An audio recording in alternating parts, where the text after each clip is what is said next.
আসসালামু আলাইকুম। কথায় আছে যে আপনি যদি কারো চালের উপর ঢিল মারেন, আপনার চালের উপর একদিন কিন্তু পাথর পড়বে। সেটা কিন্তু বাস্তবতা। এখন আপনি যদি বলেন, না আমি তো একজনের উপর ঢিল মেরেছি, আসলে তো আমার উপর তো পাথর পড়ে নাই। হয়তো আপনার উপর না পড়লেও আপনার বাচ্চা বা সন্তান বা আপনার ছেলে মেয়ে, আত্মীয়-স্বজন একজন একজন উপর, আপনার একজন কাছের মানুষের উপর সেই পাথরটা পড়বে। সেটা যদি কেউ বিশ্বাস না করে, তাহলে আমি মনে করি যে বোকা রাজ্যে বসবাস করছে। আপনারা জানেন যে এই যে ইসরায়েল ফিলিস্তিনের সাথে যে হামলা এবং ফিলিস্তিনকে মেরে আপনারা জানেন রক্তাক্ত এবং তাদেরকে ধ্বংস করার চেষ্টা চলছে, এবং সেই ফিলিস্তিনকে যেভাবে মারছে সারা বিশ্ব সেখানে চুপ থাকছে। সারা বিশ্ব চুপ থাকছে এবং কাতারের মতো একটা দেশ, পার্শ্ববর্তী এবং বন্ধু দেশেও তারা চুপ থাকছে, তারা কথা বলে নাই।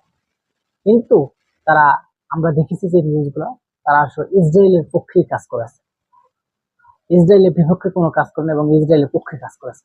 আজকে আপনারা যারা সম্প্রতি ঘটনা নিয়ে আমি আজকে এই কথাটা বলছি, যে কাতার ইসরায়েলকে বলেছেন যে কাতার ভাই হামাসের শীর্ষ যে হামাস নেতাদের অপর লক্ষ্য করে ইসরায়েল হামলা কাপুরুষ বলে নিন্দা জানিয়েছেন কাতার।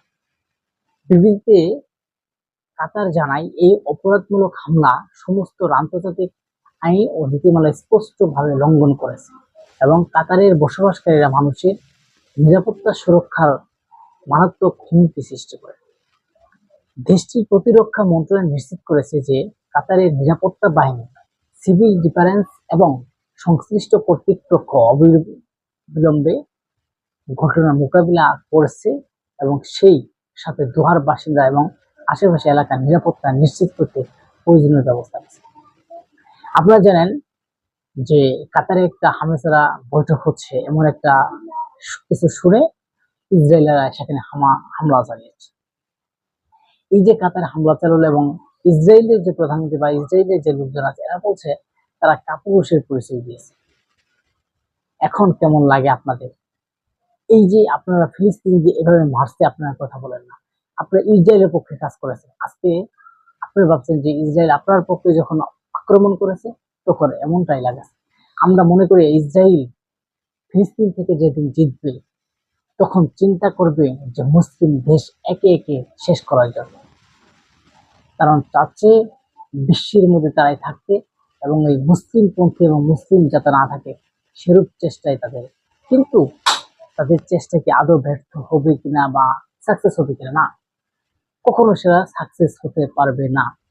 কারণ এই ফিলিস্তিন আপনারা যতই আক্রমণ করে ততই, আপনারা একটা কথাই আছে, আপনারা দেখেন বিশ্ব রাজনীতি থেকে দেখেন ছাত্র জনতা যখন আন্দোলন সংগ্রাম করে, সেই একটা দাবি নিয়ে কথা বলে, সেই দাবিকে উস্কানিমূলক মৌলবাদ বা মব সৃষ্টিকারী হিসাবে যখন তাদেরকে আখ্যায়িত করা হয় এবং তাদেরকে বাদ দেওয়া হয়, তার কিছুদিন পরেই দেখবেন যে আন্দোলন আরো জোরাও হয়ে এবং তাকে পরাজয়। আপনারা দেখতে পাচ্ছেন যে বাংলাদেশের প্রধানমন্ত্রী কিভাবে চলে যাচ্ছে, নেপালের প্রধানমন্ত্রী কিভাবে চলে যাচ্ছে, শ্রীলঙ্কার প্রধানমন্ত্রী কিভাবে যাচ্ছে, সার্বিয়ার প্রধানমন্ত্রী কিভাবে যাচ্ছে। এগুলোকে আপনাদেরকে স্মরণ রাখতে হবে, তাহলেই কিন্তু আপনাদের এই কাজগুলা হবে। আমি মনে করি এই যে কাতার, তাদের অবহেলার কারণে আজকে কাতারের উপর হামলা, তাদের, তারা যেভাবে এখন থেকে কাতারের, আমি মনে করি শিক্ষা নেওয়ার দরকার যে ফিলিস্তিনদের পাশে থাকা এবং ফিলিস্তিনদের সাথে থাকা, এবং ইসরায়েল নট এলাও, ইসরায়েলদেরকে নট এলাও, তাদেরকে কখনো এলাও আর করা না হয়। দর্শক, আমি যেই বিষয়গুলো নিয়ে ভিডিও বানাচ্ছি, অবশ্যই যদি চ্যানেলটা ভালো লাগে লাইক এবং সাবস্ক্রাইব করে অবশ্যই পাশে থাকবেন। এবং সর্বশেষ আমি একটা কথা বলে যাই যে আপনাদের এই যে কাতার যেভাবে ইসরায়েলের সাথে মিলে চলেছিল, আজকে তাদের গায়ে হামলা, এটা